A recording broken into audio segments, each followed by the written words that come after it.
welcome to the biggest solution in the universe, the show where we discuss every solution in the universe, from boxes to cans. With over 4 million downloads, this is the only show where you decide what should or shouldn't be on the big list of solutions. I'm Maddox, with me is Dick. Fuck boxes. And Sean, our audio engineer, already canvassing. Guys, we did it. This is our 1-year solutions anniversary. Whoa. Yeah. Whoa. 12 episodes of solutions. Yeah. Nobody thought we could do it when we started. Did we fix all the world's problems? Let's honestly look at our list of solutions. Okay. Do we have a shot at, because now thinking back, Yeah. I'm wondering if we fixed all the world's problems. I'm thinking of the solutions we brought in, and I'm thinking, absolutely not. I think we missed a couple big ones. Well, I think we should have been a little bit more rigorous on what is a solution. what? We got to know for sure what is a solution. Wait, Dick, that's the right grammar, isn't it? What is a you're pretty solution? close, No, yeah. that's right. That one's right. I know it's We the need to format know of the what- joke, but it is right. But we need to know what the solutions are. We need to know all the list of solutions so we can find out the biggest. Look, guys, the show's going to go on infinitely. So over the course of time, we'll converge towards that solution. We'll become asymptotically close, and we'll find it. But and it's only going to go on infinitely because of you guys. Yes. Thank you for buying the episodes. Thank you for supporting the show. Thank you for making it possible for us to bring in bits, for us to pay Sean. Sean, you really owe everyone a thanks more than anyone else. Yeah. You know what? I was going to say that without your prodding. Well, I mean, maybe we'll never know. Yep. We'll never know unless that clip, that segment mysteriously gets deleted. Hey. It could. No, seriously, thank you, though. It does allow them to pay me. Yeah, Sean, by the way, And if Sean. you like what we do at all, Yeah. or what I do at all, thank you. Yeah, Sean, that's a sincere thanks from all of us, guys. We didn't think that the show would be as wildly successful as it is. Well, they didn't. I did. You did, of course. Yeah, of course Yeah. I did. I predicted every success I will have ever had or have had. Yeah. Yeah. Weight, so much weight Yeah. must be on your shoulders. Oh. All these successes. Heavy you're lies ahead, buddy. anticipating. That's right. Crown. Heavy lies ahead with the crown. Oh. Bearing the crown, yeah. Is that the saying? I think so. Yeah, Okay. it's along those lines. But you get the idea. Guys, we're paying our illustrators, we're paying our transcribers, we're paying Sean, we are keeping the lights on. We were doing this in the dark before. No, that's true. No lights. That's true. Actually, that is true. We were doing it in the dark. Yeah, we're look, for season 2. If you guys resubscribe, we're going to do an additional episode. Yes. Yeah, we're going to give you guys an additional episode. So it's 13 episodes for the next season. We are going to cure cancer in our next season. Yeah. It's going to literally be the biggest solution in the universe. But only on the 13th episode. Only on the 24th episode. Yeah, I'm at the 13th for this year. Oh, no, Oh, no, you no, mean no, for no. the next year? Yeah. Yeah, no. only on the next season.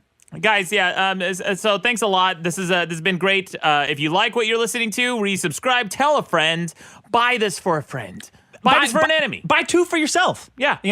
Double fist. The solutions episodes. You know what? Send one to another email address in case you lose the other one. Pay twice. Pay with Bitcoins. It's fun to spend Bitcoin. Look, Bitcoins are totally worthless. You can't buy anything with them. Spend them on our episodes. Give them You to finally us. get to use them and prove all your libertarian principles correct, right?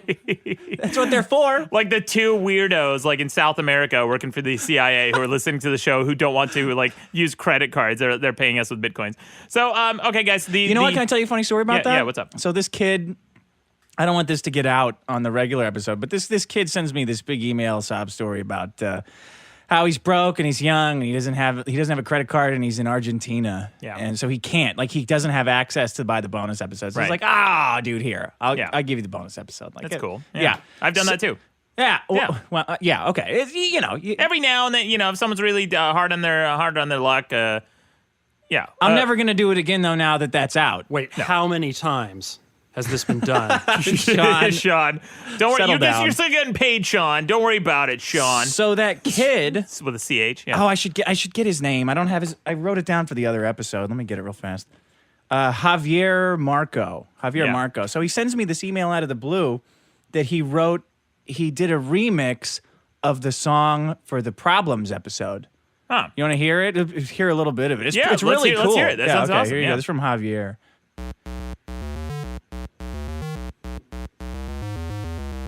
right? I get it, yeah. How cool is that? That's badass. Yeah. Wow, that's really cool. Huh, it's like a chiptune version of our intro. Yeah. I mean, it goes on forever, so... Yeah, you tell me. Good. Don't stop it. I want to hear it all throughout this episode. For real, it's awesome. Hey, Javier, I got some work for you, buddy. We should work. I need some chiptune stuff, actually. Cool. Right, this is really cool. It's pretty cool. Yeah, really cool stuff. I also have a song, Dick. This is from... Some smart-ass song. It's from Waterboy. Oh, all right. Yeah. I love him. Yeah.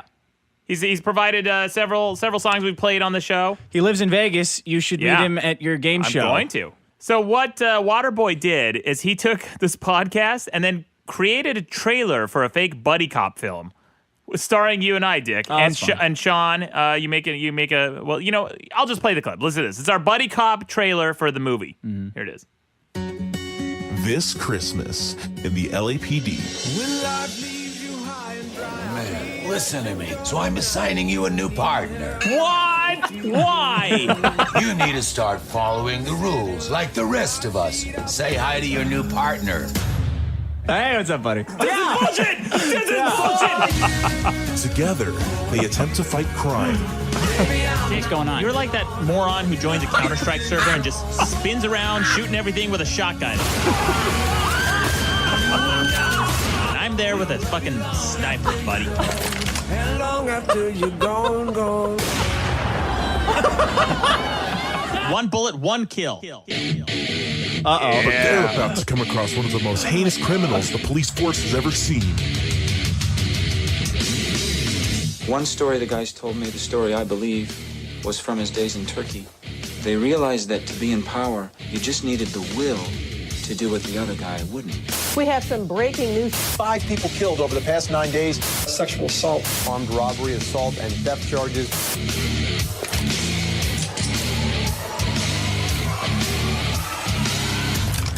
Unexpected guest! Maddox, Dick Masterson, Asterios Kokonos. What the hell? Oh my God. I'm seriously asking, what's wrong with you, moron? Are you talking to me? Obey the fucking police or we'll kill you. Where was Sean? Sean, I mistook Asterios for Sean. But still. Well, so easy to confuse. Yeah, how did that happen? Sean's the IT guy behind the scenes. You always have the hacker montage there. Oh. Also, he used some clips from Kung Fury, the Kung Fury trailer. That chief at the beginning is like, we're signing you a new partner. That's from Kung Fury. I heard the usual suspects in there. Yeah, I did. Yeah, that too. My buddy David Sandberg made Kung Fury. I actually helped write a little bit of that short. The trailer. The movie? Yeah. Kung Fury? Kung Fury, yeah. What line did you write? I helped write some of the Nazi dialogue back and forth. Okay. You know, when they were talking about the mustaches. David Sandberg is funny. He sent me an email. Well, like, we talked back and forth, and I like, as soon as I saw the Kung Fury trailer, even before it started going viral, I sent the guy a message. I'm like, dude, huge fan of this. I almost never do this. I want to work with you. I rarely reach out to people I want to work with. And I'm like, you're one of these guys because, like, tonally, it was perfect. I wouldn't have changed anything in that trailer.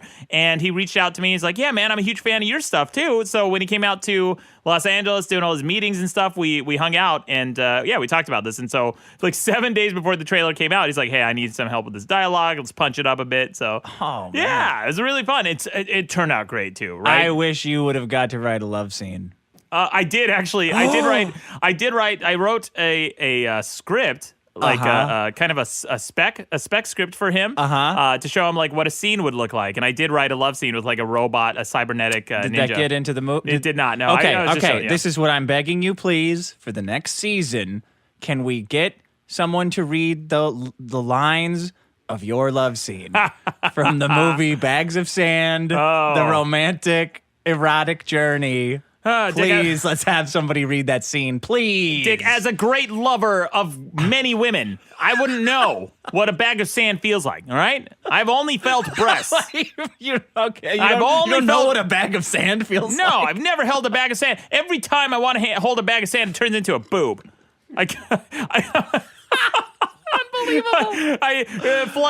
Whenever I'm helping people with floods, they come by and like, hey, Maddox, come here. And they instantly just turn to boobs. Right in your hands. Right in my hands. Get this guy out of here. Everything you touch turns to tits. It's like water to wine. Yeah. Big old saggy tits blocking the flood. Do you want to open this package, or should we get to the solutions? We got a package here. Who's it from? Someone sent Dick a package. Yeah, this is from Rauno Kingus. We read his comments a number of times. Yeah, he's a commenter, big fan of the show. Gentlemen, I was supposed to send this parcel to you in order to celebrate the announcing of Maddox's new book, but unfortunately I suffer from NGSDS, not getting shit done syndrome. Ah, damn it. So I just got to it now. That's okay. Maddox is the same way about his book, so it's fitting. Shut you fucking... In this package, I've included some spicy treats for you guys to enjoy if you happen to be coming down with some late-night munchies or find yourself on a long drive and don't want to resort to guzzling gallons of hot sauce and making the car smell like piss and vinegar, because you do that. You guzzle hot sauce to stay awake, right? Do. Yeah, I do. Yeah. So here's what he sent us. They're spicy candies. Maddox, you want to pop? They have a skull on them. I'll describe them. Oh, yeah. It's Manalin Megaset. Oh, it's a different language. He's from the other side of the world, Rauno. Where is this made? This is from... Oh, it's Finnish. This is a Finnish candy. Yes. Yeah. It's called Manalan Megaset. I guess. Eritan Telesia Carameleja, I guess, is how it's pronounced. I'm going to eat this stuff. It's spicy candy. It's going right in my throat. This episode's going to sound great. Give it a shot. Yeah. I don't want to do it first because I'll embarrass myself. Yeah. Oh, man, this is awesome, guys. Holy cow! I got one. So this looks like almost like those fruit candies that you find in your grandma's bowl. But it does. You're right, it does. Except it's coated with death. It's coated with death. Apparently, there's like a raspberry one, a lemon one. There's one that looks like an orange, a lime. You know, just like those old hard candies you find in your grandma's bowl. But I'm gonna pop one in my mouth right now. Here, I picked one that looks like a giant coffee bean. I'm gonna put this in my mouth. Get those munching noises right up close to the microphone too, so we know you're actually eating it. Sean, you got one too? I got a lemon one. Is it spicy? Is it spicy enough? Oh, there it is. The kick is coming. It's got a nice kick. There it is. Yeah, it's got some kick. Good? Mm-hmm. All right. Passes your test. He says, also, I've taken the liberty of including in a manuscript, which if studied with vigor and meditated upon, will help you guys avoid fuck-ups with bags of sand, 3-inch dick clits, piss driblets, and antibodies. The gummy bears are habanero infused, and the rest of the candies are spiced with various other chilies. Do you want to taste the gummy bear? Yeah, give me a gummy bear. Okay, I'm spinning this one out for now. Let me try one of these gummy bears. There you go. So it starts out sweet. It's kind of interesting. It's almost like the opposite of a sour. What are those? Sour Patch Kid. Yeah, Sour Patch Kid or Warhead. Yeah.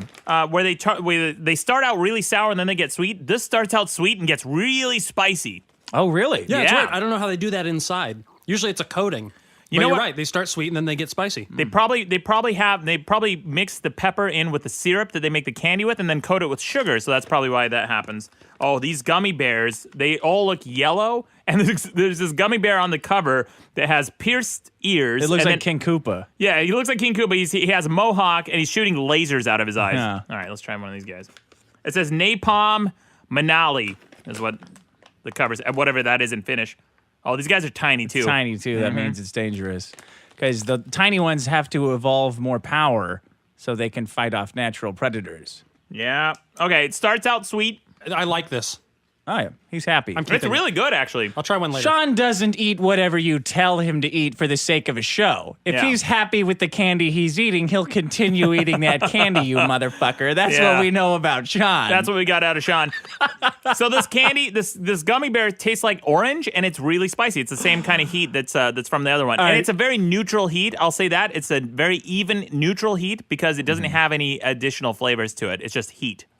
He's got one more present. I'm going to let you open this one. It says, open me last. This is the book that he's encouraging us to study. He got a book here. It's a dummies book. It says Anatomy and Physiology for Two Dummies. And he wrote the number 2 in whiteout on the cover. So he's implying both of us. And then he has a bookmark in here. It says for Dick. Here, Dick, go ahead and read this. There's a bookmark in here. It's bookmarked on the immune system, living in a microbe jungle. Because I fucked up antibiotics and antibodies. Yeah. I did that either. All right. Kingus. Kingus is the name, right? Yeah, he's got one for you as well. Oh, really? hot What's stuff. one for Yeah, me? Calm Let me down. see that. Let me see this. I don't need this. I know everything in that book. I know enough to write that book from memory. Oh, I would love to see that. Yeah. All right. The section he bookmarked for me. It's the urinary system cleaning up the act, other mechanisms of excretion, structures of the urinary system. Yeah, I think it's the urinary system because you were saying you didn't know if women could pee with tampons in. Oh, I see. Okay, dickhead. Look, man, that's a natural question any guy has, right? I'm You have not a at 30-something. You know All what, right, man? Thanks, Rauno. Yeah, thanks. What's his name? Rauno Kingus? Rauno Kingus. Wow, good gift, man. Everything's good except for that shit book. Don't need it. I know everything about the women's urinary tract infections. I know all that shit, man. Everything Sean, there can is you to know. pull some questions out of this? Pull some sex questions. Okay, out I of will. Sean, this for you take a Maddox. look at that while we move on. I want to talk about the solutions. By the way, I chewed this candy because I'm really impatient, and it makes it way hotter. Oh, cool. Yeah, it's pretty damn hot. That's like me. I get hotter with age. You get hot Something when you're like that. chewing on? I'll give you something to chew on. I'll get hotter. You'll get hotter. Okay, guys, I got to go over this real quick. I just want to talk about the top 10 solutions according to, as of our 12th episode, our 12th bonus episode. Here we go.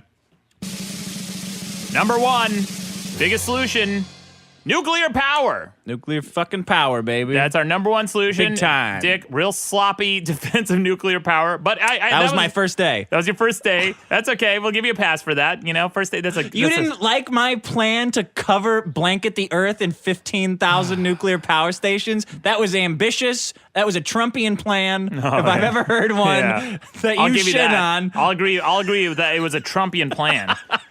Then number 2 is kicking ass. Me. Yeah, I kick ass. And then number 3 is meat. Awesome. More me. And then number 4, critical thinking. Yeah. That should be number 1, actually. And Applies then to a lot of applies to a lot of problems. right. And then genetic engineering. Dick, I'll give you that. That's actually a good one. Big And solution. I would say the genetic engineering is, could be number 5 on the list. That's not bad. That's where it's at right now. Okay, I'm gonna give you a pass on that. Then income-based fines, more me. Bullshit. Yeah. Bullshit. Such a good- Communist. Fuck Bullshit. you, communist. Then euthanasia, more me. Yeah, the good kind of death. Kind of weird that one's so high up, though. Well, people want other people to die. Yeah, but that problem kind of takes care of itself without that solution. I'm in support of euthanasia, but I don't know if it needs to be so high. It ends suffering, man. And then soap. Yeah, that is Get out of here. Soap is not in the top 10. Get Maddox, out of you here. stinky fuck. Hey, what does my smelling have anything to do with soap? All right. Soap truther. So We didn't start smelling bad until soap was invented. yeah. Yeah, you ever think about that? Yeah, no one complained about smells before soap. Or soap. It's Yeah. a big marketing campaign. Yeah, that is. It's You a s- conspiracy. You smell like BO, I smell like BO. There's nothing we can do about it, bro. Yeah. Why are we going to complain? Now we got soap. Now everyone complains. It's like herd immunity. If Yeah. everyone smelled like a human, we wouldn't need soap. But as soon as someone starts using soap, so vote down soap, people. It's a big problem. All right. And then refrigeration. huge solution. Get out of here. Huge solution. Top 20. I'll give you top 20, not top 10. Way bigger than euthanasia. Would you Nah. rather have a refrigerator or someone killed? Hey, where are you going to put that dead body? Huh? Yeah, exactly. Oh, shit. Okay, vote up refrigeration. Then Malala Yousafzai, number No, 10, rounding out the top that's 10. bullshit. Correct. She's a fucking hero, man. She's so fucking. She got like $50,000 for winning an award, and then she used that money to build schools in Pakistan. What a fucking hero. No one's doing this today. She's just so That's not very much money. magnanimous. It's very much money in Pakistan, shithead. It's a lot of money in Pakistan. Anyway, Dick, speaking of solutions, the biggest solution from last month, What was it? lenses. Good. Yeah. Good. Lenses, but it was neck and neck with NASA. And then cans, and then generosity. Generosity, you fucking shitheads. Generosity is why this show exists. What we're doing is charity. Well, no, this show exists the opposite Okay. of generosity. What I'm doing is charity by Okay. by giving you my time for any price. Okay, dickheads? All right. All right. I got a comment from Andrew Schulke. He says, as Dick kept calling Maddox a sanctimonious fuck for pleading a case for generosity and other virtues being big solutions, he might as well have been Justin Long's character from Idiocracy saying, there's that fag talk again. Yeah, well, I'm not allowed to say that anymore, so can't do that. So you're saying that in lieu of calling me a fag, huh? It's for mediocrity, people. Watch the movie if you've never seen it. I would love to see the evolution of words, you know, like that you can't you can't use anymore, because we do just replace like the most offensive terms with new most offensive terms that you sneak in for a while, and So it's like people are catching on to that one. Like everyone got in trouble for saying Richard Sherman was a thug.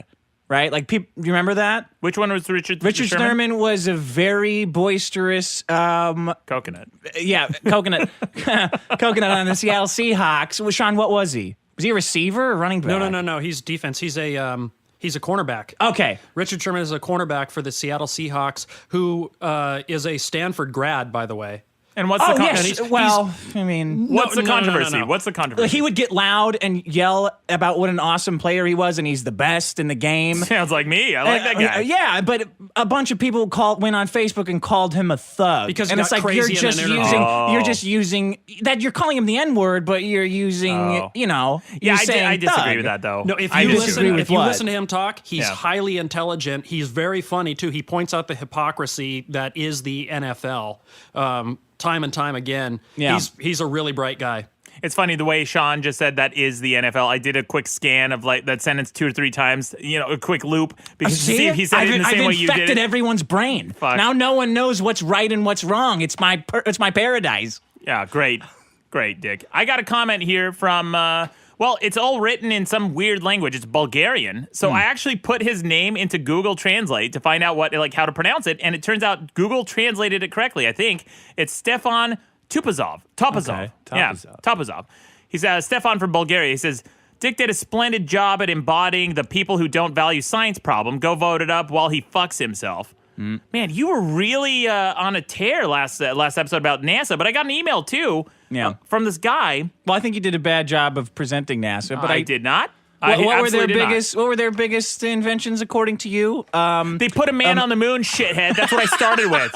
Yeah. And then what have they done for us lately? A oven that's also a fridge. No, dickhead. That's an invention. Yeah, I laughed, That's dickhead. a bullshit invention. And a remote control vacuum cleaner. It has its uses. Power tools, shithead. They didn't invent power tools. Yes, they did because they first used them in space applications because they needed them to work without being able to plug it in. It's a company. It's an organization. Would you say it's a corporation? I would say all corporations, the legal entity is a solution, but not NASA specifically. Got another one. Garland Robert, he says, figures that Dick would shit all over NASA because they're creating experimental technology that might help millions in the future, but isn't helping now instead of wasting all their money buying cheap whiskey to impress hairy chicks at Burning Man. Vote up lesser minds. Cheap. First of all, wild turkey is not cheap. It gets cheaper than wild turkey. It's not the most expensive, but it is not cheap. So I got an email from somebody who works in the aerospace industry. But before I get to that, I have this bit, Dick. It's a new bit we've been doing. Here it is. Dick Masterson. Instant amnesia. Okay, this is from last episode, Dick. I hate these gotcha bits. I know. I don't think you gotchas do. are funny. Okay, I know. This is from last episode. Last episode. What, the one we just recorded? Yeah. No. From 2 weeks ago. From the last Solutions episode. Oh, okay. Okay. You say these things that make me feel like I'm losing my mind. And then I turn to Sean, and Sean's no help. I'm like, Sean, did you not just fucking witness what Dick said? Play the tape back. And then we never can because we're recording live, and it drives me fucking nuts. And then I sit around, like, I wake up at 3 a.m, stewing. I'm like, he fucking said it. I know he said it. I'm not losing my mind. So I go back and listen to tape, and of course you fucking said it. Here it is. You are describing the symptoms of a stumping. Here it is, dickhead. That's incredibly offensive to blind people. You're saying they don't lead productive lives? No, it's the biggest disability on. They don't lead productive lives at all. Or they don't have joy from life. They don't get joy from life. What the fuck are you talking about? You just said they don't get joy from life. With blind people. I didn't say they don't get joy from life. Okay, and then not even like 30 seconds earlier, this is exactly what you said. Without glasses, these people would be completely useless. They couldn't enjoy life at all. They couldn't enjoy life at all. They couldn't enjoy life at all. Dick Masterson. Instant amnesia. Yeah, you remember what I was talking about? You were saying that people, you know what, Dick? It's your way of art. It's your way of rhetoric, where sometimes to make a point, you really exaggerate it to make it sound more impressive, I think. And I think that's what you were doing. And then you didn't really believe that. I don't think you actually believe that. I think there's a lot of people who can't function with glasses. Sure. But not to the point of not to the point where they can't enjoy life. No, I think everyone in my family, if you put someone's glasses on, you're seeing what they see without the glasses, right? Right. If I put anyone else in my family's glasses on, I feel like I'm looking through a kaleidoscope.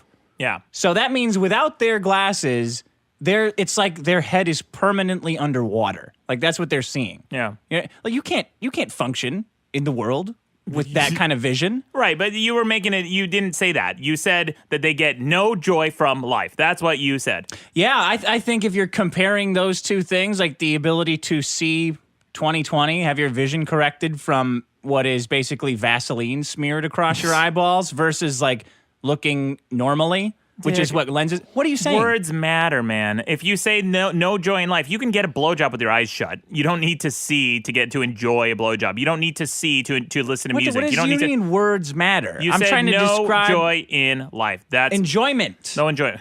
Out of life. Yeah. Words matter. Well, okay. What's in no enjoyment, no joy? What's the difference?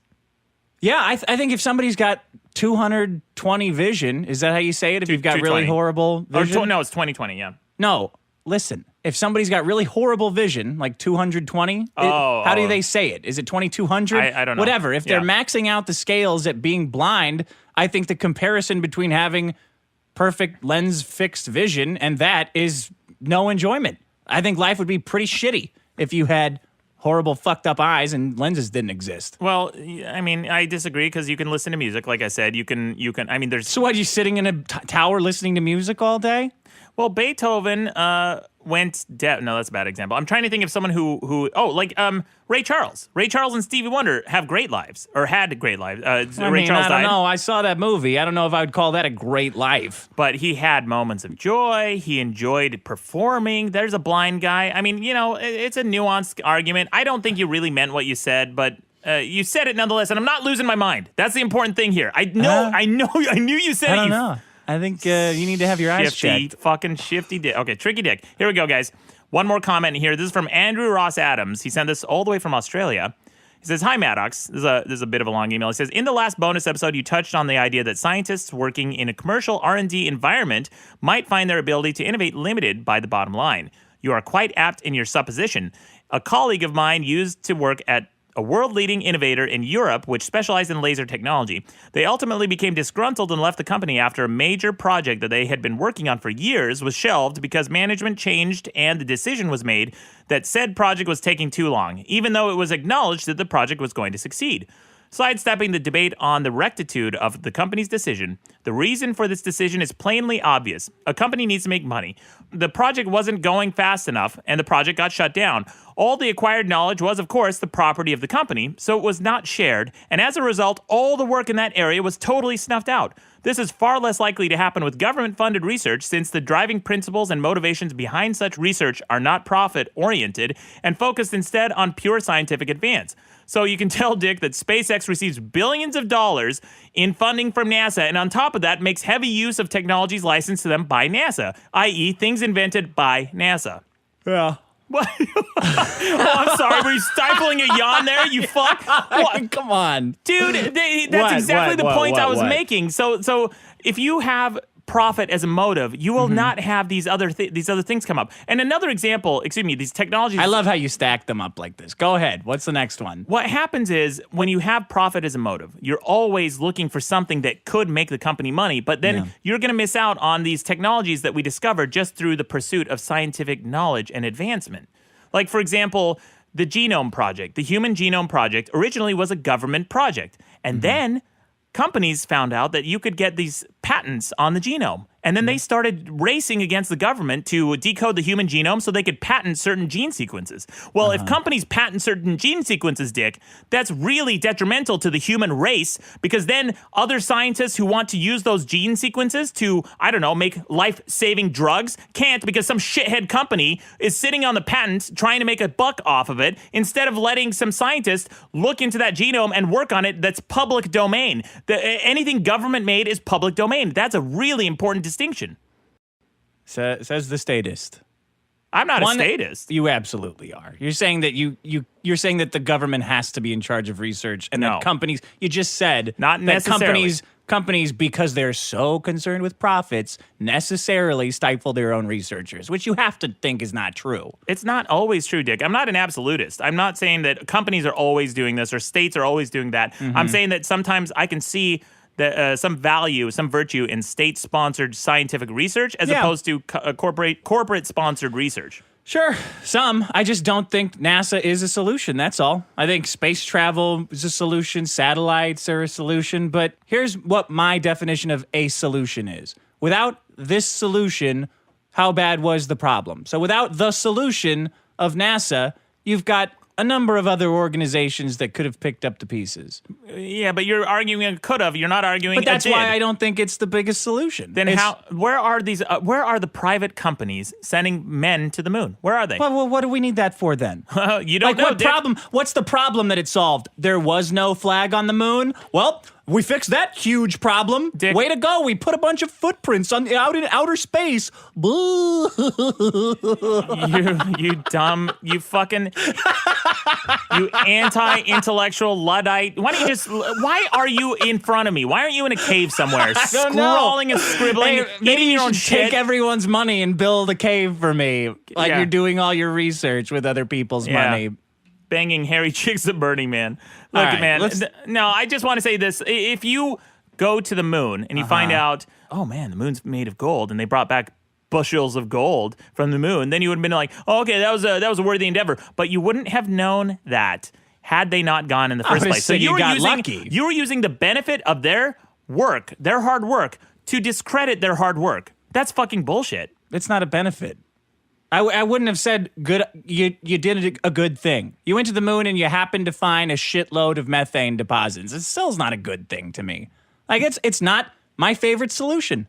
Yeah. I would rather have I don't know, better farming. I'd rather have more efficient transportation. I'd rather have a Wi-Fi router that doesn't need to be reset every week than have been to the fucking moon. It doesn't get me hard. I don't know what to tell you. Well, I think it's cool. I like rockets and everything, but it's just not that big of a solution to me. Well, Dick, we are still learning from the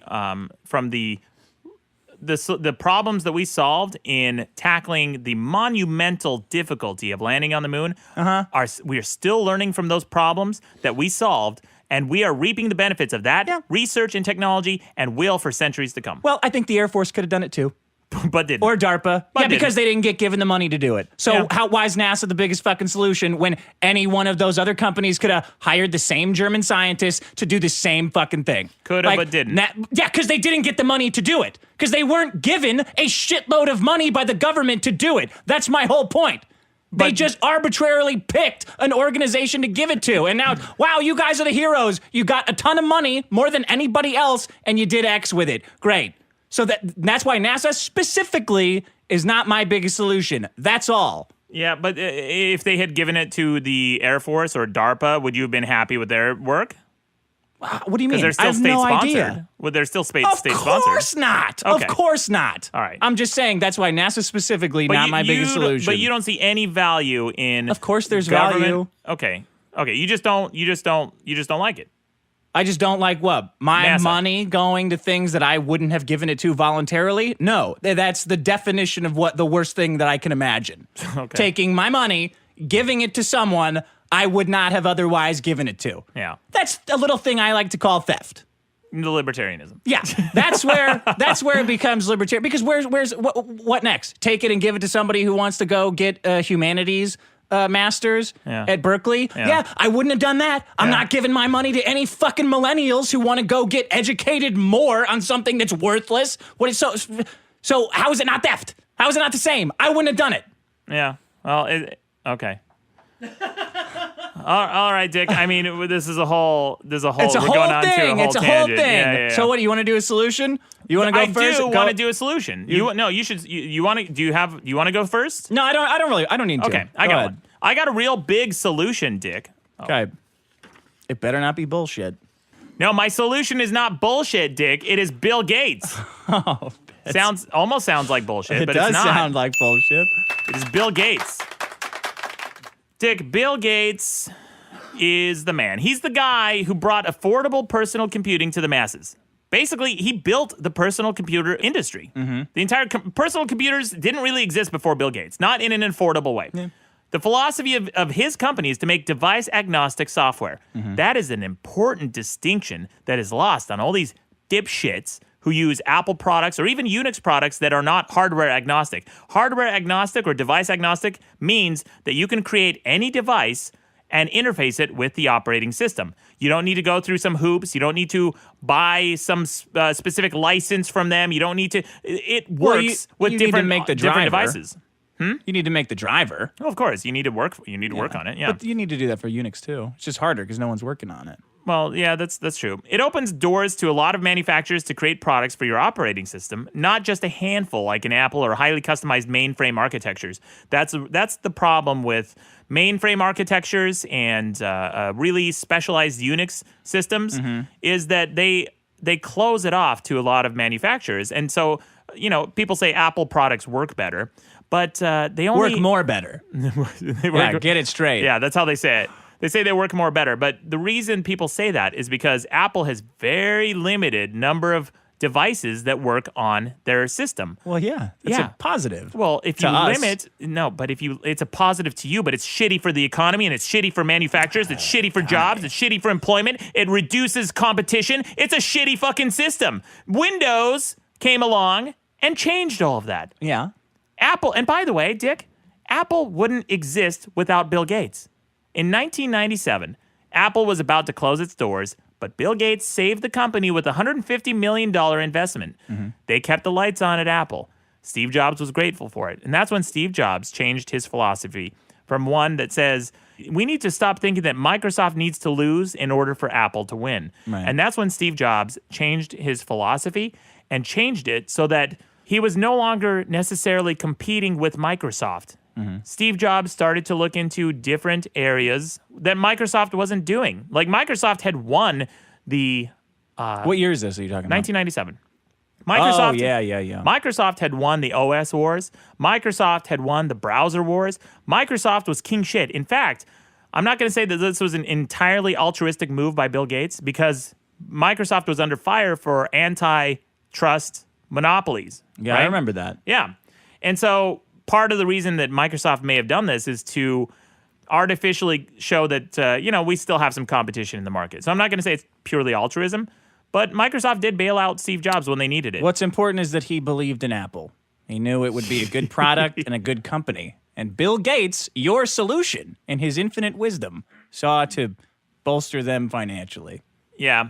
To ensure their success. Then Steve Jobs and Apple focused on the iPod. The iPod is really what saved Apple. The iPod was the most successful product. And man, I really like to shit on Apple. And for years, I had always boycotted iPods.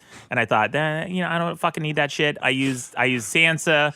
I used anything. Oh, God, I had was terrible. Sansa. It's such a piece of shit. Zune was terrible. Zune was a disaster. Zune is like Microsoft's last-ditch effort to kind of compete with iPod. Total failure. But I used all these different products. Then one day, I was dating this girl, and I was in her car, and she was playing a bunch of songs on her iPod Mini, or was it Nanopod? I don't know. Fucking anyway, the iPod Mini.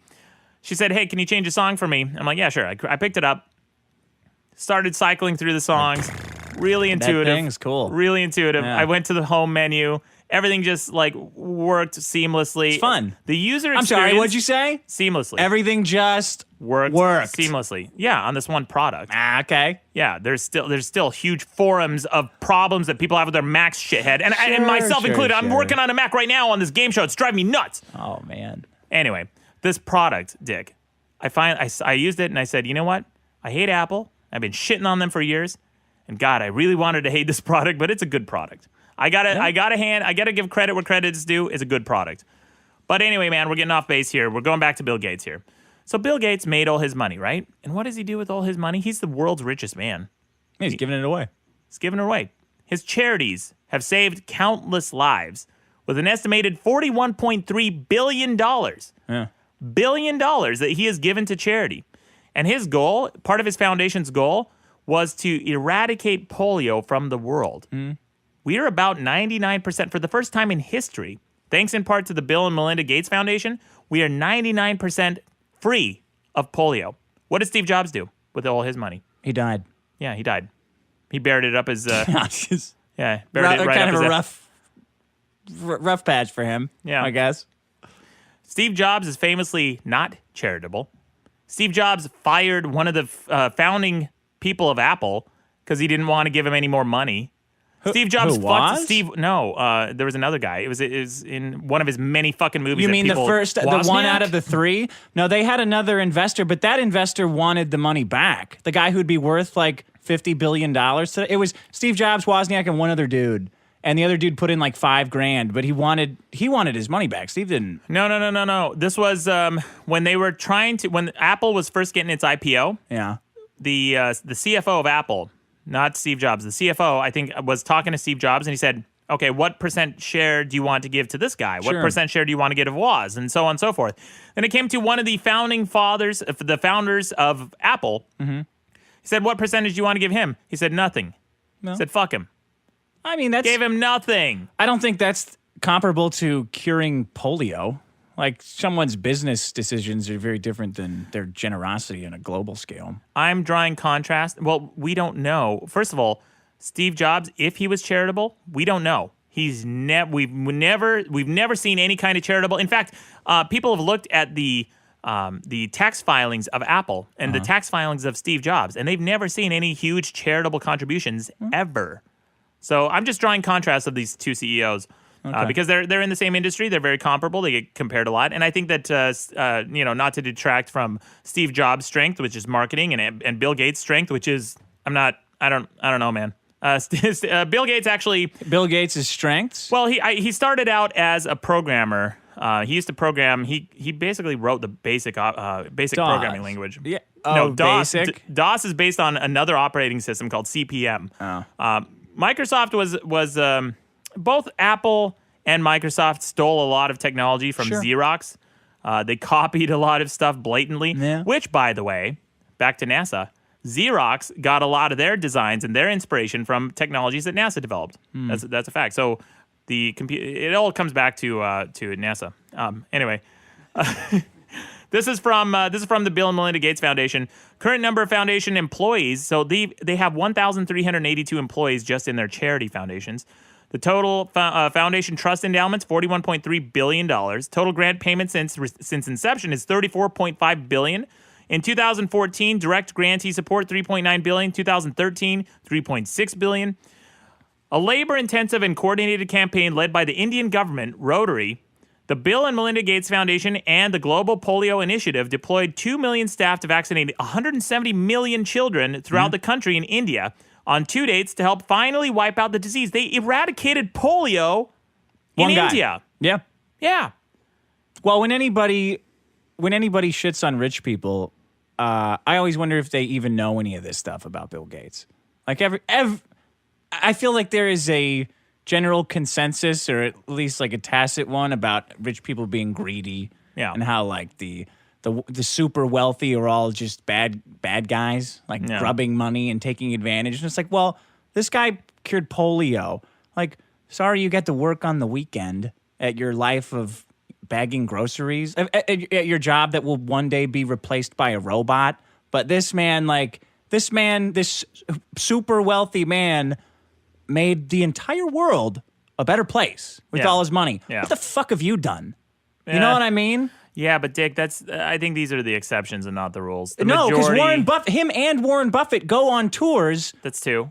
How many more you got? You know, Well, those are the richest. Out of the list of the Bill top Gates 10, and Warren Buffett, they're among the richest men in the world. Yeah, and certainly in America. Yeah, definitely in America. But in the top 500 billionaires in the world, it's a paltry few who are doing this kind of charity. None of them are giving to charity. I didn't say none, but it's a minority. I think they're it may giving not be millions. publicized as much too. It may not be publicized as much because these people are out in the public eye. We use their products every day. They're a lot more visible than a lot of other people. What are you talking about? Bill Gates specifically? Yeah, or Warren Buffett. I mean, you always read quotes by them. You see them on TV, that kind of stuff. So, there may be other people who are giving to charity in large amounts, probably not up to the level of Bill and They're Melinda probably Gates. giving to the Bill and Melinda Gates Foundation, to be honest, because they already have the infrastructure to handle all that money. That's a huge problem. Yeah, but the Bill and Melinda Gates Foundation didn't exist until 6-7 years ago. It wasn't a huge, maybe 10 at most, but for the amount that of charity that happens, then you have the CEOs of WorldCom who bankrupt hundreds of thousands of people, take lots of equity away. You have what's that shithead from? Oh my gosh, what's the stock market guy, the hedge fund guy who? Bernie Madoff. Bernie Madoff. Oh yeah. Yeah, well, he's a made flat off with a con shit artist. ton of money. No, Yeah, he built the New York Mets out of millions and millions. He's of a dollars. straight criminal, though. Don't confuse him with like a businessman. right. But look at the amount of money that Bernie Madoff has stolen. And it's comparable to some of these charities, Dick. If you want to say dollar for dollar, rich people are altruistic, I would be suspect of that because I've been. Oh, I will 100% say that then. I bet the rich give an overwhelming percent of. I bet the rich rival the Catholic Church when it comes to philanthropy. Philanthropy, which is it? It's P. philanthropy is what you're saying. Yeah. I don't think so. I bet they give a huge amount. I don't think starting so. with Bill Gates. No, well, Aren't those write-offs too? Yeah, well, yeah, a lot of them do that. No. Yeah. Do you understand what a write-off is? It doesn't mean you're getting free money. A write-off means you're just giving away the amount that you would have made anyway. Like you just get to write that. You just get to not pay tax on that amount. Right. So you're still giving away a shitload.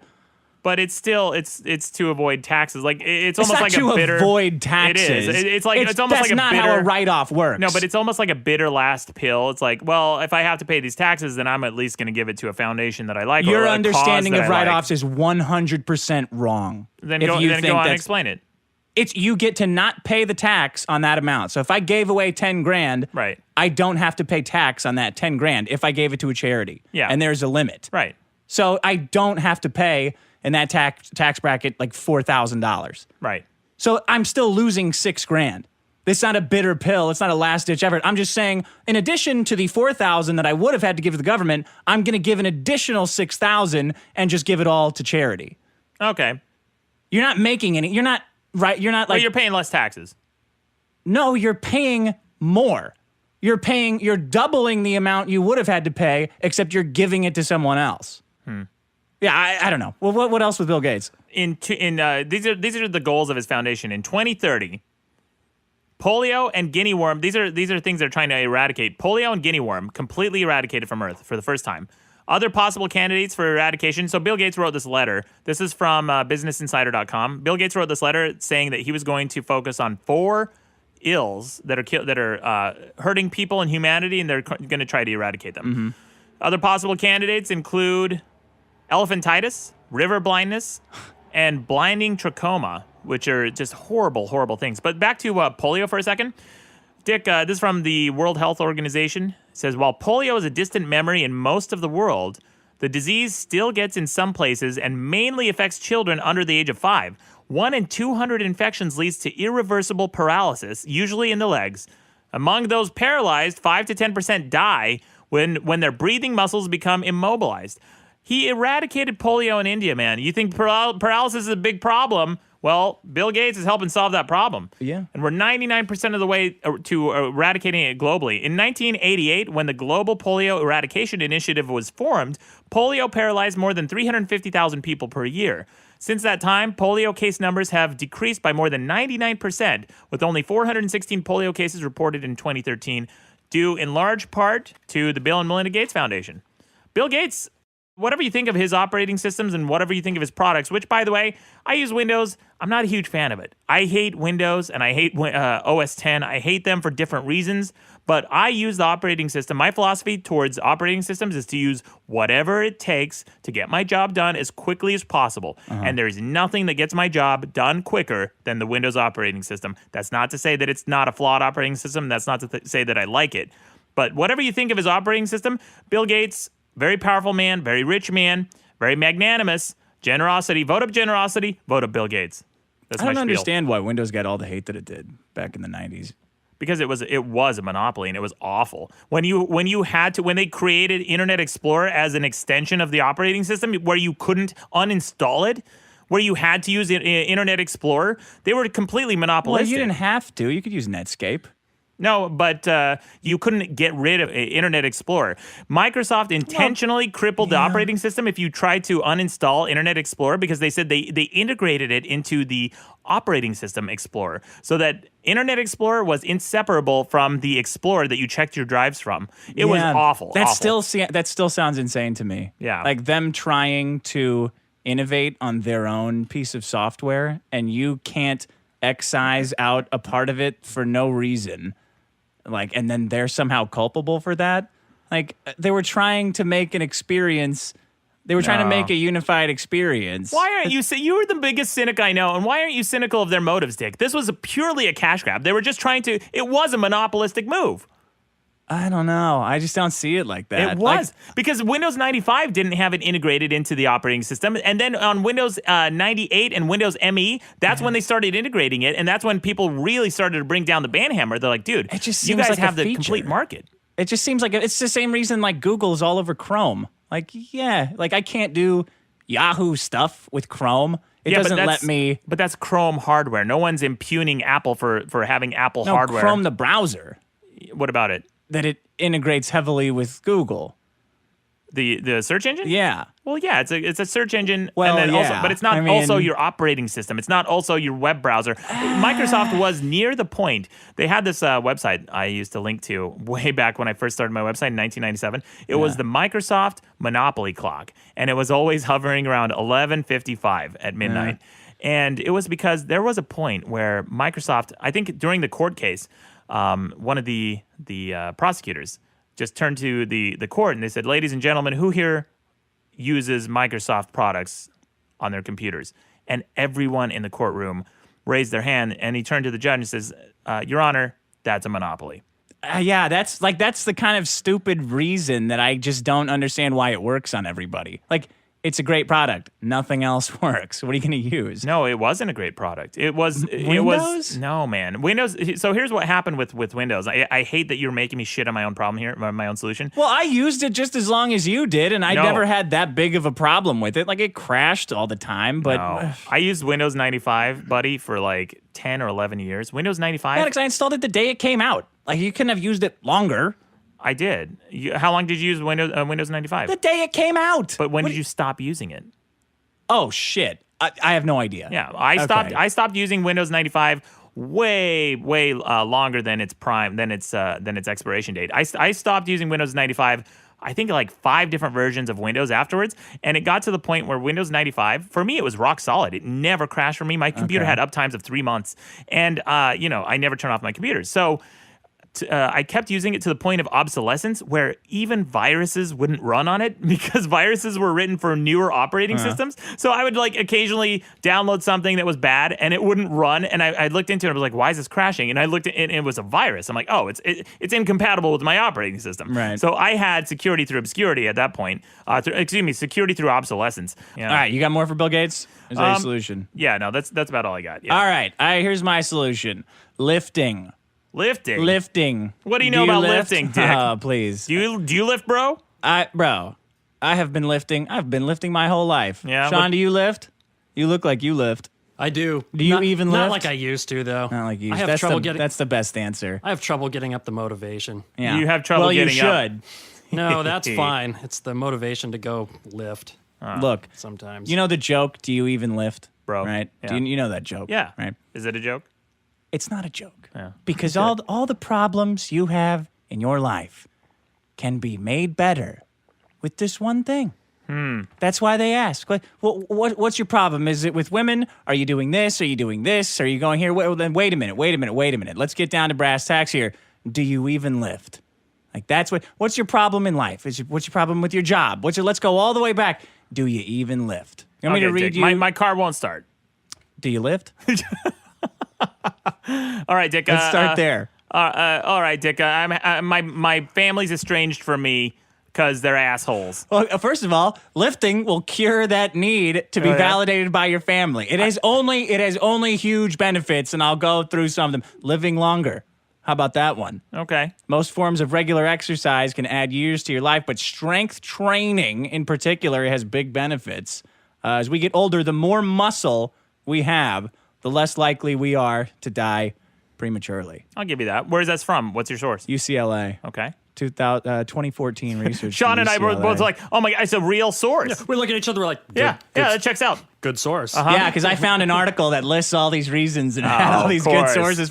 No, I found a shitload of articles on what lift. Like I brought this in as kind of a joke, but when I started doing research, Well, of course, there's it's like, exercise. Yeah, exercise is good for you. but it's specifically lifting that's better than like little girl bicycle yeah, I was riding. waiting for you to exercise. shit on True, it burns more fat. Well, yeah, but that's only if your goal is to burn more fat. You like cardiovascular exercise is really good for you. It's good for your heart, which is the number one killer of people's heart disease. Cardiovascular, I would argue, is more beneficial to people than just lifting. In fact, lifting can make you stocky, and if you just build too much, if you eat too much protein and all you do is lift, you get no stamina. You know anyone like that, Dick? That everything that you said is false. It has huge. Let me see this. It recommends. The American Heart Association, in fact, recommends adults aim for at least 2 strength training sessions per week. What do you think about that? I think I would agree. That's pretty good. Makes you smarter? Lifting makes you smarter. I don't know, Dick. I've Lifting read makes you smart. Do you lift? Do Yeah, you lift? of course I lift. What do you mean, of course you lift? I lift. Don't lie to me. I'm not lying, dickhead. All right. You know I lift. Obviously I don't. Bodybuildingforum.com. You just go there, read the forums. You want to talk about smarter? I don't know about that, buddy. Compared to what? Compared to the general populace. Like you go to any other normal forum that's not specific to, I don't know, just your average Facebook person who's an idiot, still smarter than some of those meatheads. Oh, see, prejudice. Very prejudiced against lifting. Yeah, I don't think I'll you give you do that. lift for that reason. I do. What? Dick, a lot of smart people lift, but they're not smart because of lifting. They're smart in spite of lifting. That's not what this Harvard Medical School study says. Oh, yeah? What do they say? Yeah. Well, but the message boards are not indicative of the populace. No, but those course are people. Those are people who lift the most. Sean, they are the aficionados. They're the people who love it. Yeah, that's probably true. It's just like radio callers are not indicative of the listening audience. Okay, either. that's fair. Yeah. A study presented at the, Canadian Cardiovascular Congress found that people who exercised fared better in terms of mental acuity, the ability to acquire and process knowledge than those who did not exercise. Okay. The study involved overweight, sedentary adults. This is what happened. They underwent a series of assessments. Do the specifics matter? It makes you smarter. Yes. Read the specifics. For 4 months, they exercised twice a week. Yeah. The exercise sessions involved both cardio and weight training. At the end of the 4 months, the participants had they lost weight. However, they were tested on their mental acuity. Yeah. That's not a very good argument for your. That's not very good evidence to support your case, Dick, because aerobic exercise has been shown by countless studies to increase your mental acuity. I'm so glad you said that because you're wrong. In addition, although both cardio and resistance training increase the level of growth factors, there are studies that show that more neurogenesis or brain growth occurs when you add strength training to your workout instead of just doing cardio. So if you're running, you're not getting smarter. Everybody at the gym and on bodybuilding.com and lifting those weights, man, they're getting smart. Yeah. They're also working out their mind. Yeah. Do you know what is an argument, Dick? Okay, what you just said, listen to what you just said. If you add strength training in addition to cardio, it increases. Of course it's going to increase because it's more exercise. Any exercise is good for you. Obviously not in excess, but if you're already doing aerobic exercise, Not in excess, that's like good. anybody has to worry about that. Oh, well, I actually. Right? Yeah, well. Yeah. Yeah. Well, you're working out too much. You got to stop going to the gym. Boy, you look way too good. Not the heifer who was munching on Funyuns on my last bus ride. Well, I Vegas. just love that. I love that comment because everybody says like, "Oh, I want to work out, but I don't want to get too big." Like, it's just chicks who say that, man. No, that's true. And it's like, no, you don't gonna have get the too big. You don't have to worry about that. Because women don't naturally have the testosterone that's going to build that much muscle. That doesn't happen without some kind of outside help. There's this great meme on the internet, Sean. I saw it floating around on Facebook. It showed the concern that women have with working out, with lifting specifically, any kind of strength training, it shows this really ripped, like, female bodybuilder. And they say this is what women are afraid of happening by doing lifting, because they don't want that male physique, because it's very muscular, it's very masculine. Then it showed this is what actually happens. And it showed a picture of a woman who's perfectly toned, who doesn't have a lot of muscle, but she's also she's not skinny fat. You know what I'm talking about, Dick. Skinny fat women. Skinny fat, like doughy with cellulite? No. These are girls who are skinny but not toned. So their arms are kind of just they have horrible cellulite. It's disgusting. Yeah. It feels like you're grabbing bags of fat on bone. Bags of sand. Right off of the bone. Yeah, their skin feels very mealy, and you can kind of like roll it around on their bone. Yeah. And that's what skinny fat is. And these people who have that can alleviate it just by doing a little bit of strength training. Trust me, guys, you have to work out really hard to get any kind of muscle growth or definition. And I after my last breakup, Dick, around that time, I made a promise to myself that I was going to work out every day, and I did for about 11 months. Every single day I worked out, and you could tell there was a huge difference in my you could physique. tell. I could. Yeah, fuck you. Makes you younger. Read this one. Well, it doesn't make you younger. It does make you younger. Might make you look younger. No, these people are saying it makes your DNA, it makes your gene expressions younger. Like, because your DNA like gets shredded in ages. Let me read it. Aging process. 2007, a team of American and Canadian researchers compared 600 aging-related genes of older adults to younger ones. As expected, the older genes didn't perform well. Then the older participants were asked to follow resistance training routines twice a week for 6 months. So that's strength training. Yeah. At the end of 6 months, researchers repeated the gene analysis, and they saw a significant improvement in gene expression among the older participants. To summarize their findings, increasing your strength by lifting weights will make your genes younger. That is the same as rolling back time. Huh. Interesting. Yeah. Didn't know that. Pretty good. Makes you younger. If only the gyms could make such a good sales pitch. Yeah, right. Man, people got to fucking lift, Sean. That's all I'm saying. Reduce depression symptoms. I agree. Well, but that's all exercise, Dick. You're kind of glomming onto a lot of benefits of general exercise and saying it's due to lifting. What specifically can we attribute to lifting and lifting alone? You look fucking awesome. How about that one? I don't know, man. You know, Dick, you gave me shit about the. I said testosterone increases incredibly when you lift. That's true. That is the fountain of youth. Testosterone. Well, it's not good for your hair. No. Who needs hair when you got fucking 24-inch pythons, Sean? What are you talking about? Gross. What were you gonna say? Yeah, Dick, I gave you shit because I suspected that you skipped leg day, which I still believe. But I never skip arm day. I'll put it like that. Oh, I know that. I know that. But here's the thing, man.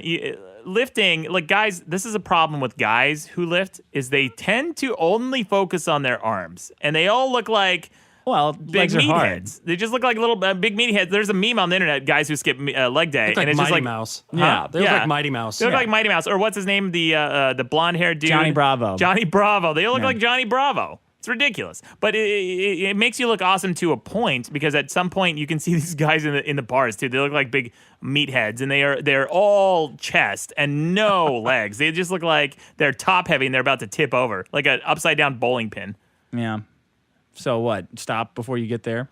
No, have a balance. Have a balance in your routine. Can I tell? I want to suggest ahead. this. People who don't have gym access, or they claim they're too busy, or they claim that they can't afford it.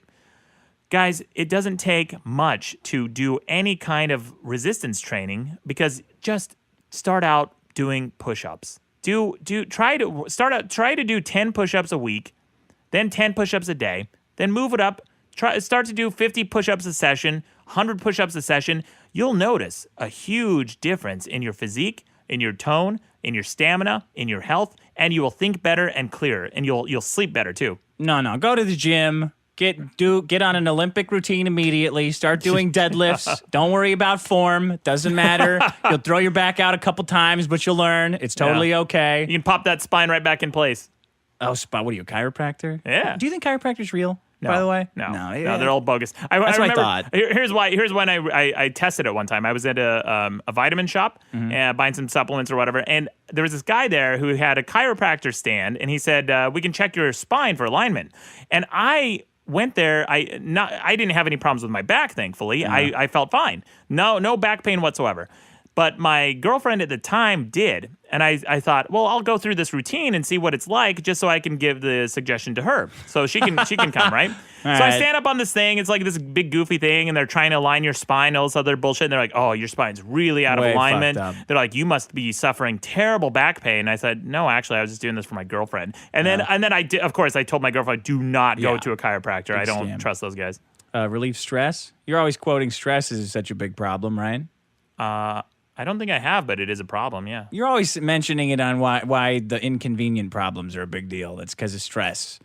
I don't think I've ever said that. Yeah, you definitely have. Okay. Your body produces more endorphins in a faster period of time when you're weightlifting than when you're doing your dumbass cardio. You have so much vitriol for cardio, which makes people look good and makes them healthy. What's your problem No, with it doesn't. Yes, Cardio it does. is bullshit. You're bullshit. You're bullshit. Yeah, you're bullshit, buddy. I can run up these stairs 2 times and you're out of breath. Why do you have this idea that I have no endurance? Because I've seen it. Well, when we go, what do you want to? Let's do a real test. We've what do you gone want on to do? bike You want rides, a box? Burpees. You want an actual Maddox, endurance test? Do burpees. First of all, do you burpees. remember when you challenged me to the one-armed push-up? Yeah, I'll do burpees all day with you, buddy. Oh yeah, I bet you couldn't do 20 burpees in under 1 minute. I guarantee you can't. I work out burpees. 6 days a week. That doesn't mean shit. You can't do 20 burpees in under 1 minute. I don't think so. 20 burpees 20 burpees in under 1 minute. In under 1 minute. How many is that? One every 3 seconds? 20 burpees in under 1 minute. Let me count it out. One. Doesn't seem like a lot. By the way, guys, let me explain what a burpee is. If you don't know what we're talking about, a burpee is an exercise where you jump up with your hands up in the air, then drop down, do a push-up. You kick your legs out, do a push-up, then jump back up, and jump up in the air. Okay. So back to your original position. A burpee, so it seems deceptively simple. And everyone always thinks, oh, man, I can knock those out, no problem. I can knock out 20 of them, no problem. They're hard, you throw up. After around 5, you are completely exhausted. I've been exercising, doing burpees for a while now, Dick, and I have trouble doing 20 in under a minute. It's really tough. And I feel like I know I have better stamina than you because I do a lot of cardio. Okay, I can 100% do more burpees than you in a minute. In a minute? Yeah. What do you want to put on it? And I can definitely do 20. Maybe you may be able to do more than me in a minute. Definitely 20 then. 20 in under a minute? Yeah, and more than you. Okay. That's the most important part, though. What do you want to put on this? But more than me, you have to set a time limit. In under a minute. Yeah. 20 burpees. That's the bet. You want to do this right after this recording? No. I want to do it in the next season. No, because you're going to exercise. You're going to train yourself. I exercise all the time. But then you should be able to do it now. No, because I just got back from Burning Man. It's like I took a couple weeks off there. Oh, guess what, buddy? So have I, and I guarantee, look, 20 in under a minute. I know you can't because you don't have the stamina. You don't. The stamina to last 1 minute? 20 burpees in 1 minute. You can't. There's no way. What do you want to bet on it? I smell a bro off. Yeah, what do you want to bet on it? It is. What do you want to put off. on this? $25. $25, please. Yeah. $20. $1 per burpee. $25 is nothing. Something embarrassing, at least. You know what, Dick? Here's the bet, okay? For every burpee that you do, you owe me $20. I have for to every blow burpee, a guy. For every burpee that you do, you deduct $1 from what you owe me. No, the money means under a nothing, minute. though. It's got to be better than money. Then, Dick, you come up with it. You're always challenging me to come up with a bet. And everything I throw out there, you're like, no, I won't get a tattoo. No, I won't shave my head. No, I won't do. Then you tell me, what do you want to bet? I don't know. I'll think about that. That's why I want to think about it. I don't want to do it right after this. No, but regardless, do the challenge, and then we'll you can think about what we owe each other. Yeah, but that's not the same then. Dick, this is a Weasley way of getting out of it. Burpees are tough, man. Maddox, I don't think you can do 20. This is trying to make the show better. This is trying to sell season 2. It's not trying to get out of his stupid burpee bet for $25. Look, whatever the win is, we can do it later. But I don't want you to train because as soon as you train, of course you can do it. If you focus on burpees, you'll be able to do it. I'm not going to focus on shit. Yeah. All right. Well, that's my solution. Lifting, bro. Insomnia, bone health. It's better for strokes. You got a shitload of testosterone. It makes you more selfish. Want to hear something interesting? Yeah. Upper body strength was linked to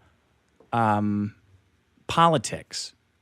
So across the board, you can't predict where people are going to be politically, whether they're wealthy, if they're going to be liberal or conservative, Republican, Democrat, if they're broke, whether they're going to be Republican, Democrat, right? Because you think, well, you're wealthy, you're probably more Republican because it serves you. Yeah. If you're broke, you're probably more Democrat because it serves you. But still can't be predicted. Not right? with 100% accuracy, but you can get in the ballpark. Yeah, like 60%, right? Okay, well, everyone disagrees with that statement.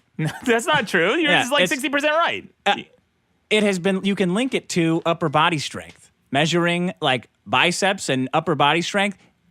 The more upper body strength, the more likely you are to vote for Donald Trump. For self-serving principles. No, if you're broke and you lift, you vote Democrat.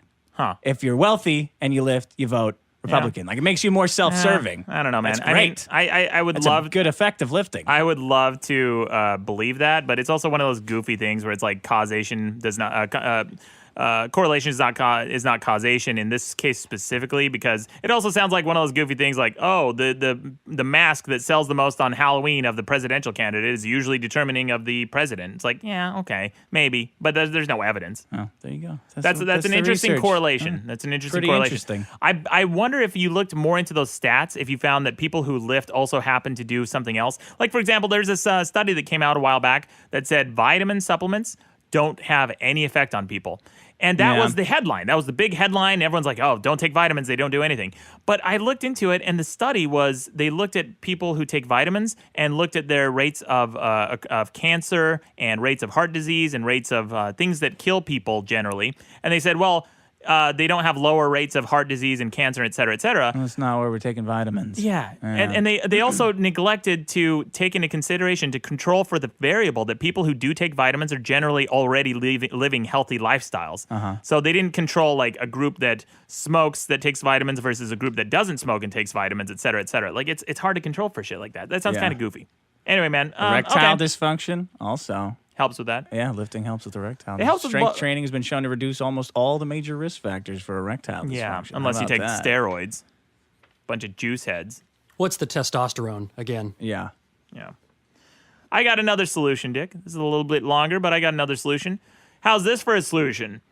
3D printing. Yeah. Haha, there's a solution. Look at those Sonics. Yeah. Yeah. They look so great. Yeah, they look... What a big solution. They look great. You know what? I can sell those. I can sell those in a toy shop right now. Make $1 million. Can you give them away in your game show? No. No, they're too valuable. The producers can't insure anything that high. They tried. All right, man. 3D printing, dude. 3D printing, when it first came out, was called additive manufacturing. Other names for it is rapid manufacturing, rapid prototyping. Yeah. Now, that right there, that name, rapid prototyping, should tell you everything you need to know about the benefits of this technology. You know I hate 3D printing, right? I mean, you know I think it's hype, right? Dick, you hate the best shit. You hate NASA. You hate science. You hate technology. You hate advancement. You hate things that are good for mankind. Why do you hate fucking... Why? It's just a bunch of hype. No, like, what are you printing, Sonic? No, it's not. It's not a bunch of hype. You're gonna print me a shithead. wrench? Oh, I'm so fucking mad already. This is a record. I'm so mad. Dick, it's not a bunch of hype. Here, I look, can print I got this stats action here. figure. Fuck you. Me. Listen to these stats, okay? These are things you can print with 3D printers. Oh, these are the applications. Great. Good. You can print a ball gag, shove in your fucking mouth. Wasn't a prosthetic leg just printed? Yes. Or an arm? Sean? Yes. Yeah. Everything. You can print weights of any size, any weight you want. Can you print a CNC machine so I could actually make something useful? CNC machine? What a fucking nerd.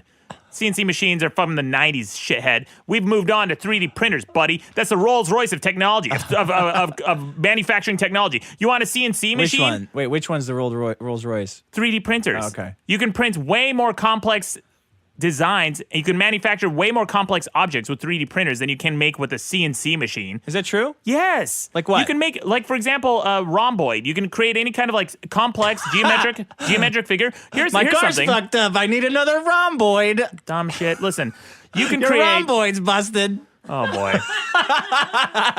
See, it's You guys, just if you bullshit. manufacture, okay, there are complex objects that you can create in a 3D application that you cannot manufacture in real life due to limitations of design and materials.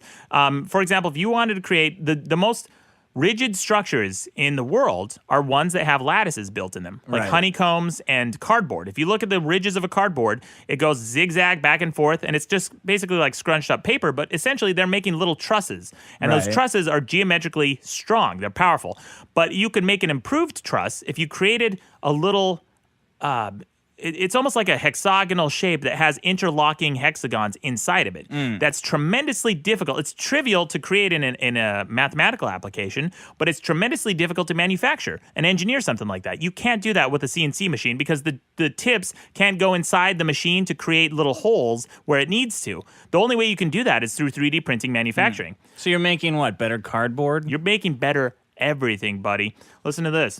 Here are the applications: construction, industrial design, automotive engineering, aerospace, military weapons, military vehicle, military armor, dental industry, heart valves, bone replacements, biotech, human tissue replacement. You can 3D print human tissue, fashion, footwear, jewelry, eyewear, education, geographic information systems, food, etc. You can make everything. You can make Food. entire... Yes. They're Where starting are you to 3D printing food? They're starting to create 3D printed food. They're making... Actually, they even have 3D printed makeup. It's a replicator, buddy. yeah, it's a basically. magical 3D printer that doesn't exist Well, yet. no. They're starting to already work on 3D printers that create food because there's this stuff called Soylent, right? This Soylent stuff that they're starting to make. It's basically a paste that makes any kind of... it's nutritionally... balanced. It's everything you need in food. And you can feed this through a 3D printer and then add different flavorants or whatever you want. Basically, we're moving towards the Star Trek replicators where you can make any food you want with a 3D printer. Listen to this, man. This is from Mashable.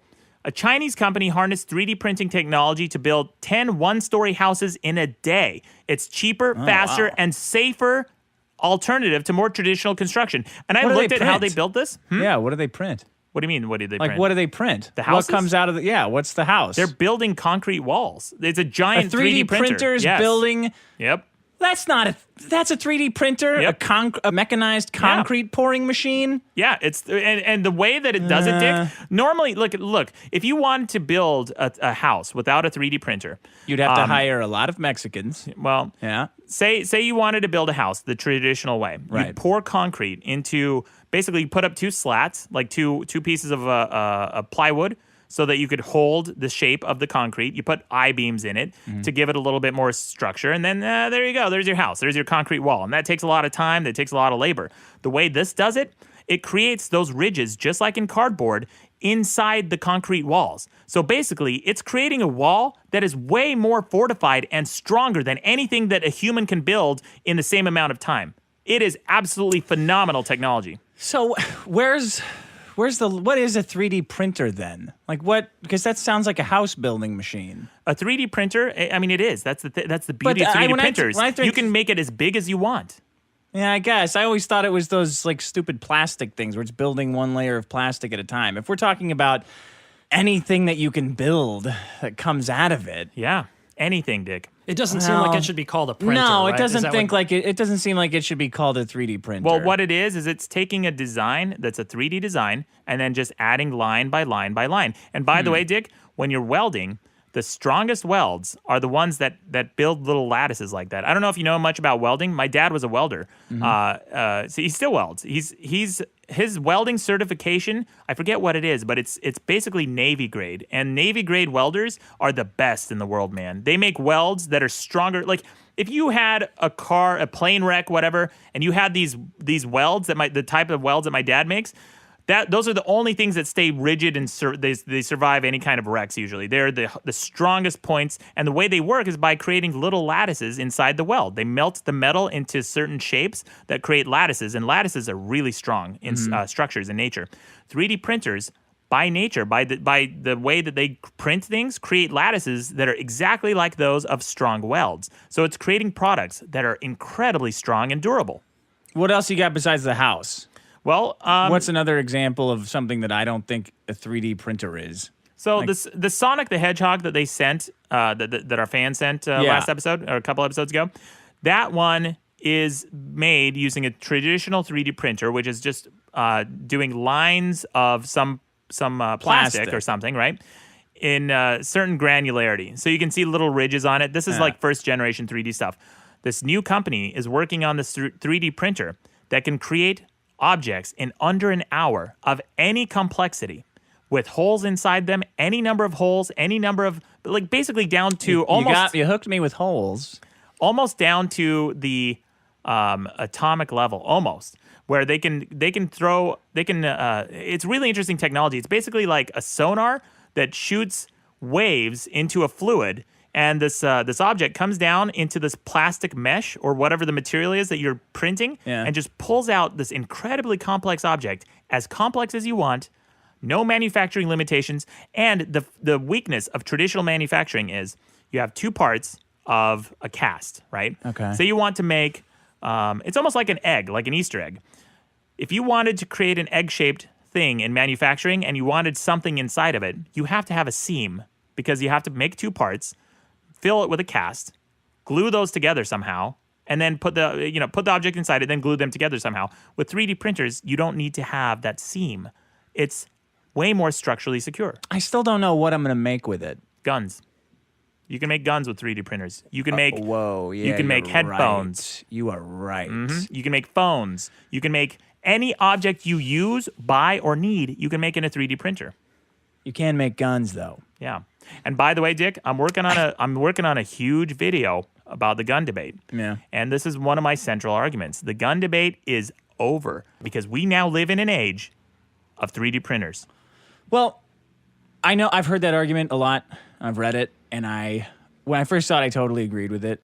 But then I was thinking about it, and we already have that. Like, you can build guns that are illegal, right? Like, I got that AR-15 I was talking about buying with my life coach.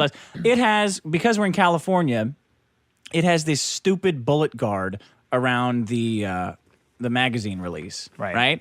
So that you can't release the magazine with your finger. Sure. You have to get a bullet that something's thin enough to stick in there, or like your dick or something, and stick it in there. It has to be your dick. You're right.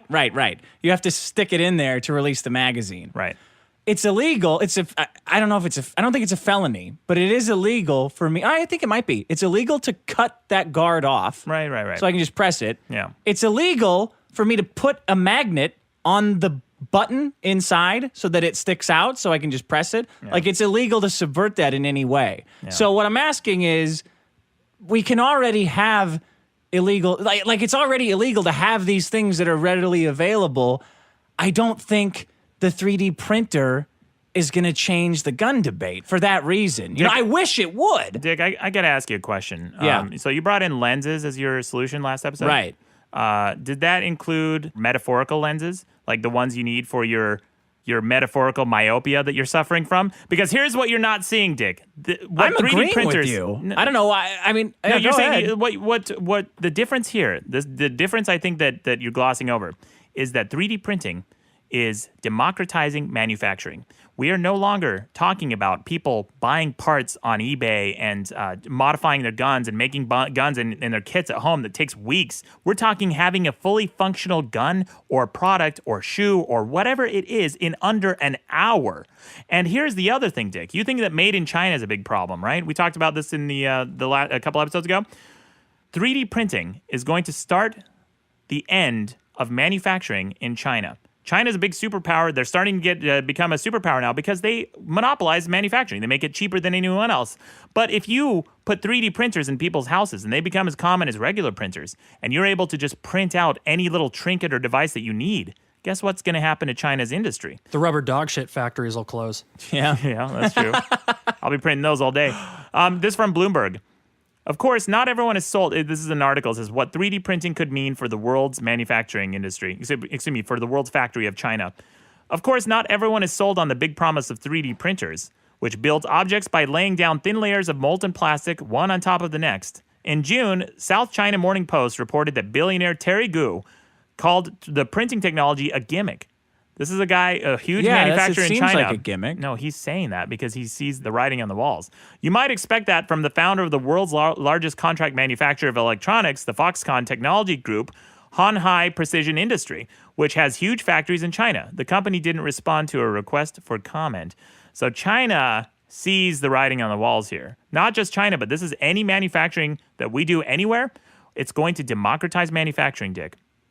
I don't know. It seems like a stretch. It seems like it'll always be cheaper to just make a bunch of shit in the same place. You're not qualifying that with anything. Why do you think that?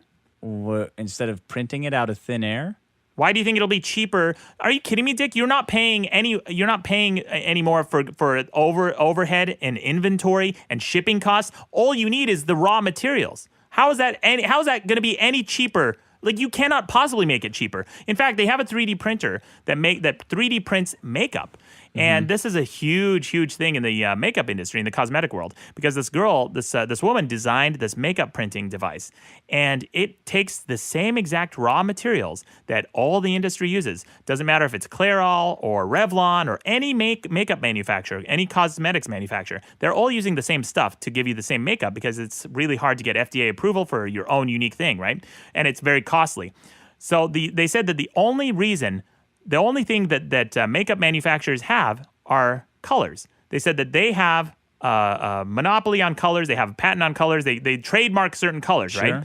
Okay. With her 3D printer, you can take any color literally by taking a photo of it and then just clicking on it in the software, and it will print out makeup, usable makeup in that exact same color that you took a photograph of, and it's usable in under 15 minutes. That sounds cool. How can you compete with that? How can anyone compete with that? It is democratized manufacturing. Well, one, is it going to be tough to get some of the materials? Yeah, you have to have all of these materials. And number two, like if you tell me 3D something. print a phone, you're going to have neodymium on hand. Neodymium, and no, you don't. That's for magnets. Let's but go you back, can just buy magnets. Let's go back to guns for a second. Yeah. Doesn't that steel have to be tempered and all that kind of stuff? How's that going to work out Sean, of a printer? Obviously, the 3D printing technology is not 100% there yet, but we are rapidly approaching that, and that I'm thinking within the next 2 years we're going to have that technology to be able to provide any raw materials. So the same exact raw materials that these manufacturers are buying in China, guess what? They're going to start selling on Amazon. You're going to be able to buy a pouch of copper, a pouch of cobalt, a pouch of phosphorus, or whatever materials you need, or a blend for whatever they may create a new polymer that is super powerful plastics that are as powerful as steel or metal, or you wouldn't even need it because you can create microstructures inside these objects that make it as strong as steel. How far in the future are you talking about now? I'm thinking 2 or 3 years tops. We are rapidly approaching. Ambitious. Maybe. My guess is 2 or 3 years. We're going to see a shift in manufacturing. We're going to start seeing 3D printers. Right now, 3D printers, you can already buy them. Go to Best Buy. You can buy a 3D printer for like $900. But you can only print Sonic the Hedgehog heads. Honestly, what can you print with one you buy right now? That's not today, really that Dick. much. But what can you compute with a computer you bought in the 90s? Not much. But look at computers today and look at computers tomorrow. Like, look ahead, man. This is incredible technology. No, man. It seems kind of interesting. Yeah. Like, I've seen Star Trek. I know what a replicator can do.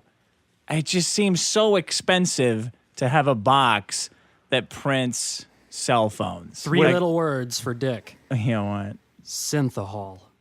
It's gonna make alcohol? Yeah, they call it synthahol, don't they? Yeah? In what? In Star Trek. Oh, I didn't know that. Yeah, it doesn't have the kick of real alcohol, but it's synthahol. free, I think. No, they banned alcohol in their society. Oh, so Star Trek doesn't have alcohol at all. But no, they have synthahol. But it's not alcoholic. I don't know if it's not alcoholic. I think you can get fucked up with No, it. I think some asshole came back from the future or for the past. He got frozen in time, and he was like this real bombastic capitalist kind of guy. He didn't understand what their mode of operation was in the future, and he was talking about alcohol. I think. I'm not sure. I don't know. I'm so sorry I mentioned synthahol. Yeah, me too. This took such a horrible turn. I like replicators. I don't have a lot of faith in the 3D printing movement. Well, I don't know why you don't, Dick, because like all technology, it's only going to get better. It's not going to get worse, except for fucking cell phones with touchscreens. I fucking hate those. But anyway, even touchscreens have gotten better since their first inception. Look, man, every new technology has 2 hurdles. First, it costs a lot. Yeah. Second, it's limited in what you can do with it. But every new technology that's global in scale, like 3D printing or computing or anything that we use every day that we will find a use for, gets better over time and cheaper over time. Just like music did with CD technology over tapes, et cetera, et cetera. It gets better and cheaper and more usable and more accessible to the masses. And we're not far from a future where everybody has access to 3D printers. I mean, right now you can go to Best Buy and buy a 3D printer for under $1,000, for less than most computers. Are you kidding me? This is the first generation of 3D printers for less than $1,000.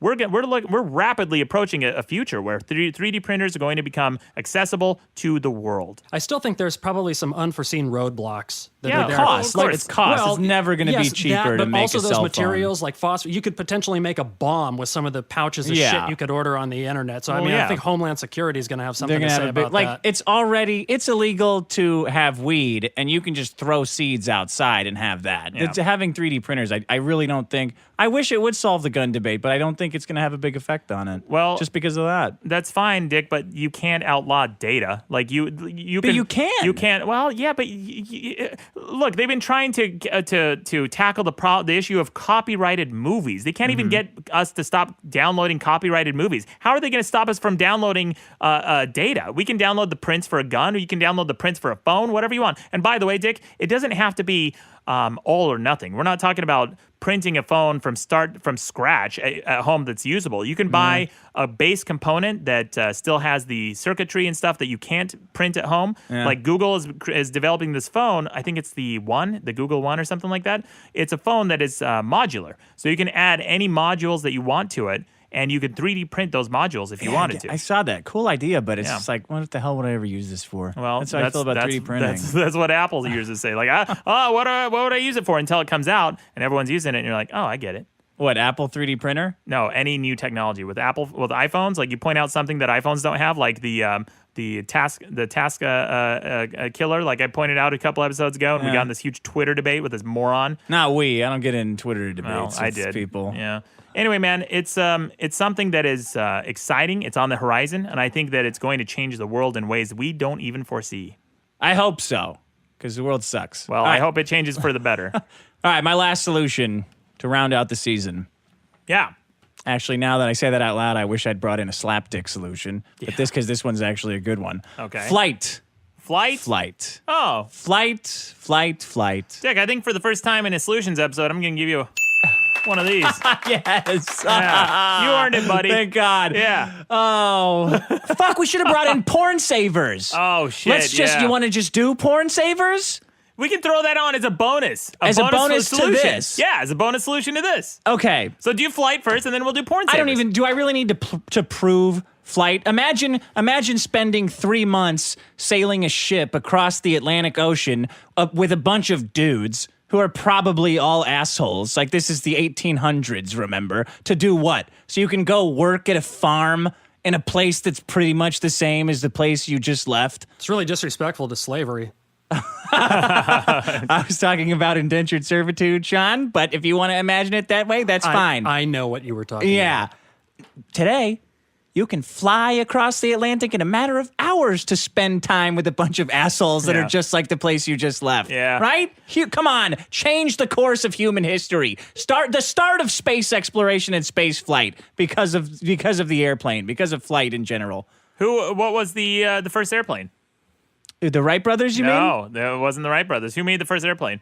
Well, that was my answer. What's the correct answer? Actually, the Wright brothers too. So a lot of people that credit was the first successful. That was the flight. first airplane. No. There was a So number of gliders before that, but that was the first airplane. No, it wasn't. That was a glider, though, wasn't it? No, it took off. It took off. The Kitty Hawk took off? So I looked into this, actually. I looked into the Wright brothers, their claim to fame, because it's actually really controversial. A lot of different countries disagree that it was the Wright brothers. First of all, it was. Oh, who? But I forget which countries, but specifically the Wright brothers. So around the time the Wright brothers were working on their plane, there were lots of planes, actually. Lots of planes that people flew. The only problem is they couldn't really steer them. They could fly in straight lines. So Wright brothers specifically created the first plane with this design where the wings would kind of bend, and that was just enough to get them to turn in the air. And then they were able to make planes that could turn in the air, but only in one direction. So they had all these like goofy planes that would Couldn't just turn left. Like Zoolander. Yeah, they would just fly in circles, or they would fly in straight lines. But the Wright brothers were the first to create a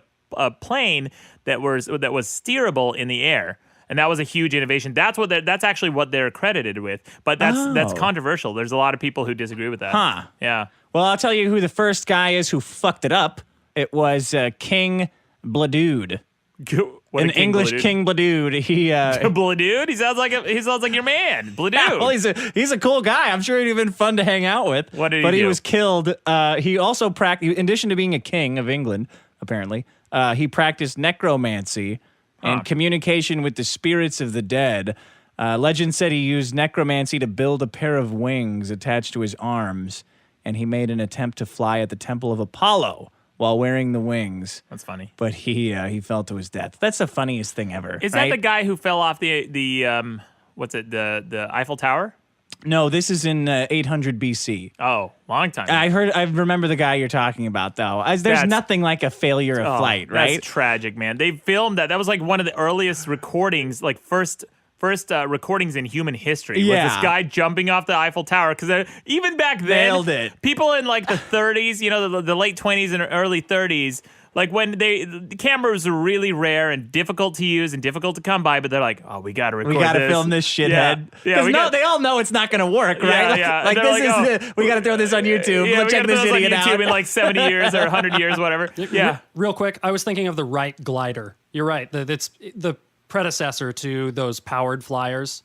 Oh, what is it? A different glider? Are you looking shit up now? Yeah, Sean, you motherfucker. I wanted to see. No, we're not going to call blackout on looking up facts. Facts help research, and research helps evidence. Evidence helps I wanted arguments. to see for my own, for my own sense to have a of blackout. China what's going invented on. the kite. How about that? I guess not everything that comes out of China is bad.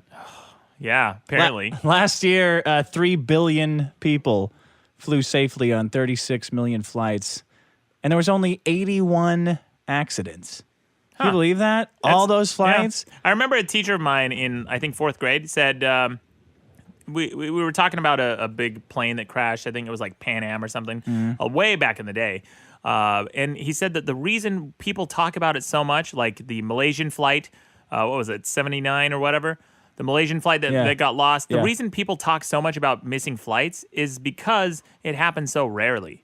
Flying is pretty safe. That's interesting. It's really uncommon for a flight to have any problem. If you look at the sky map, like look at the radar, there's a website that tracks all the flights going on in the United States domestically in real time, and you can see at any given time there's thousands of planes in the sky. Every single day, every single hour, there's thousands of planes, and very, very few of those have any problems. So that's why plane issues are big It's still news. the safest method of transportation, they say. Yeah. It's safer than And being at the airport. I brought in stats for this. I watched this documentary on air travel, and just like you said, the thousands of zigzagging planes in the sky every day. They said something like the odds of being 11 million to 1. Well, check this out. They said if you flew in a plane 24 hours a day, it would take something like 56 years before statistically your number was up. And 96% of people survive plane crashes, according to this thing. 96% survive plane, because they're counting like, what is a plane crash if the landing gear fails? Like that dude in Hudson, Captain Sully Sullenberger, who landed it with the fucked up landing gear. That counts as everybody survived a plane crash.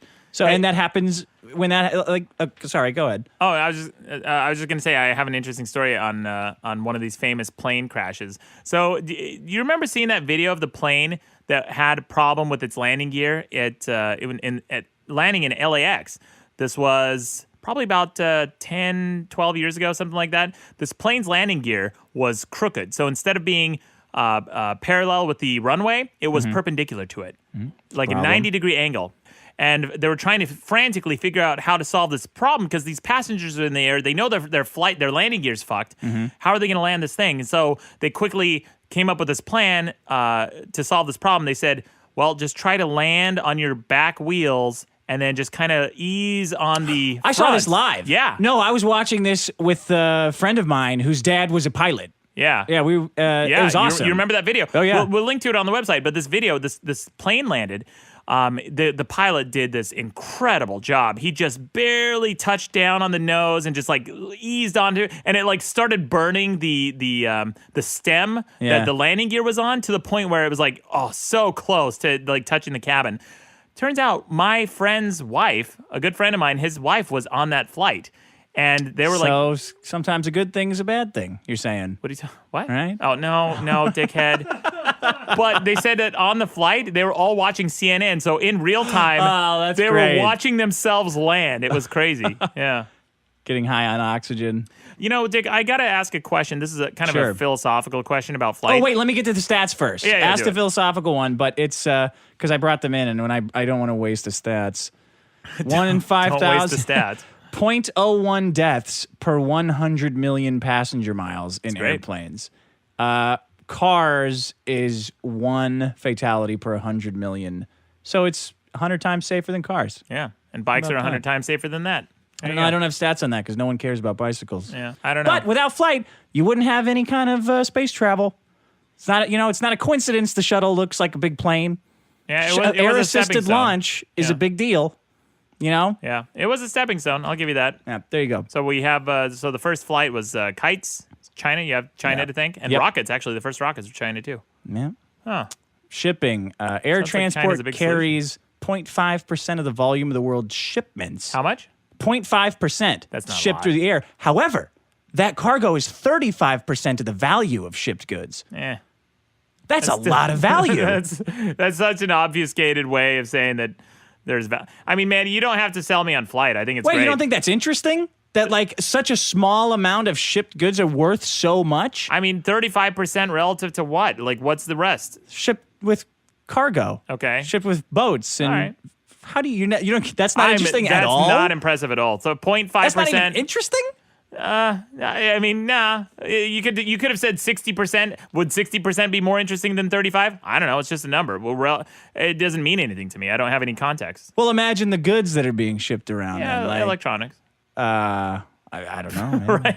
I don't know. I doubt it's electronics. I think you've had like stronger arguments for flight. Okay. Yeah. I think that's a weird one. I thought it was interesting. That so small amount of goods is worth so much. 0.5%, 35%. Yeah, I guess that's kind of interesting. Yeah, well, there you go. Yeah. Well, flight's a big solution, guys. 80% is the average occupancy of aircraft globally. 80% filled. I wonder what So better than cars. Way better than cars. I wonder what that was before 9/11. I bet it was lower because there were way more flights available. Flying was more lucrative, was more profitable for airlines. And I remember I went to China one time on a flight that was half full, and I had a whole row to myself. I slept great. It was awesome service, everything. Those days are gone, man. You are lucky. Oh, every airline, they're such dickheads. They oversell every fucking flight, hoping that someone will show up late or so they can resell their seats, and then they'll bump you to the next flight. Flying's awful now. Flying's awful. Yeah, it is a pain in the ass. I hate it. I think hate I it. think the TSA fucked us over quite a bit, and bailing airlines out fucked us over 10 times that amount. I mean, flying has gotten so bad now that I would rather take a bus back and forth from Vegas than fly, because flying means, I got to plan ahead for at least an hour to get to the airport, then another hour to get through security and check in, then another hour and a half in air, and by the time I land, I've already spent about 4 hours. 4 hours of my day. I 100% agree with you. And you could go to Burbank and the flight is like 45 minutes to Vegas. And get on Southwest. It's an hour. That's true. Yeah, It's you about could. an hour. 50 minutes, I think. Yeah, Burbank's whatever. better, but it's Oh, way more yeah. expensive, Sean. It's like twice as much as LAX. Charge it to the production. No problem, Sean. I'll just do that. No, Here's a bill. I agree with what you're saying though. Like I used to fly a lot out of Van Nuys. Like Yeah. I just fly the little planes, Yeah, little yeah. Cessnas, and I would show up, sign a book, grab a key, go get in a plane, and just take off. And it would be like grabbing a car. It would be great if that's what flight was to everyone. Dick, I'm curious. Oh, sorry. Go You ahead. just show up with a pilot, and you're like, all right, let's go. Like Yeah. this is a bus. Yeah. You could do it with Enterprise. Like it should work the same way. But I think we invented something great that we're not using as well as we could be. You know what you could build with the 3D printer as a plane, Dick? Yeah, well, you gonna build fuel too? Pop them off. No, you buy the fuel. You're not making everything through 3D printing, but you're making a lot. You can make a lot. I would bet you could make 80% of everything on a plane through 3D printers alone. 80%. That's pretty good. Yeah, it's just aluminum. Yeah. They're making I know it's around the corner, man. We're gonna have aluminum 3D printers, all these alloys. Man, I can't wait. All right. Flight's a big solution, Dick. Yeah. Good job, guys. Go vote up Bill Gates. And what's our final mutual? I hate when you bring in a person as a solution. Like the things that he invented, the personal computer, whatever, that's a Changed the solution. industry, yeah. Yeah, but he's a guy. Eradicated polio. Guys do things, Dick. But another guy would have done the thing. You keep saying this argument. It's such a hollow, shitty argument. Like, oh, someone else could have, someone else would have, but they didn't. Bill Gates was the guy who did. Yeah, but he's not a solution. He is a solution because he's a guy. But he came along and did it. Like, regardless of your hypotheticals, I don't care about these hypothetical people who don't exist who could have done these things. They didn't. Let's talk about what is, not what isn't. We talked about that a couple episodes ago. But he isn't the solution. Windows is. He isn't the solution to polio. The vaccine is. Dick, Steve Jobs, right, was people lionize him as a great CEO, but there are things that are unique about Steve Jobs that I don't think that many other CEOs have those qualities. And same thing about Bill Gates. People don't have these qualities. Bill Gates was that guy who did. Look, there's lots of millionaires and lots of billionaires in the San Jose, in the Silicon Valley, in industry, but they're not doing the things that Bill Gates did. Bill Gates is unique. All right. Yeah. There you go. That doesn't really address my point about the man being a solution, though. Why not? He did it. Okay, so is Orville and Wilbur Wright the solution for plane flights then? Yeah. They did it. Okay. Go vote up Orville and Wilbur Wright then. It just seems like a weird way of looking at solutions. That's all.